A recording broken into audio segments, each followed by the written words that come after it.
I know that we have a government that backs action on asbestos here.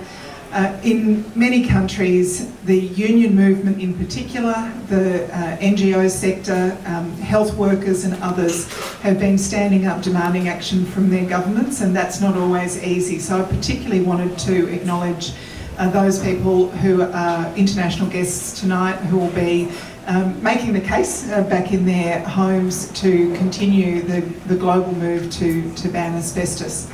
If you have a product that you know harms people, that you know can kill people, if you know that that product can harm or kill, to allow it to continue to be sold, particularly sold and used without warning, is really an extraordinary abrogation of the responsibilities of government.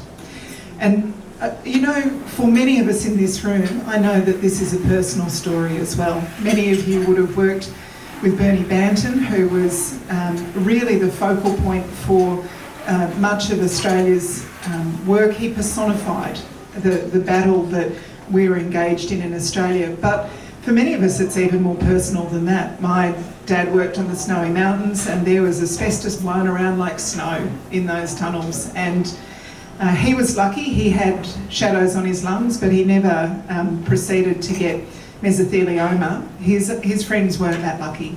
His friends died. I remember as a kid going to barbecues, and one of our best family friends was pulling his oxygen along behind him with his face mask on, and he died of the same exposure that a generation of particularly migrant workers here in Australia experienced. So as a government, we know that it is our moral duty, our responsibility, when we know the harm that this product does, to continue to advocate for stronger measures globally to prevent people from being exposed, to prevent the harm and death that comes from that exposure. And we will keep working with the ACTU, with AFIDA, with all of you as partners in this room to continue the work to see those bans finalised.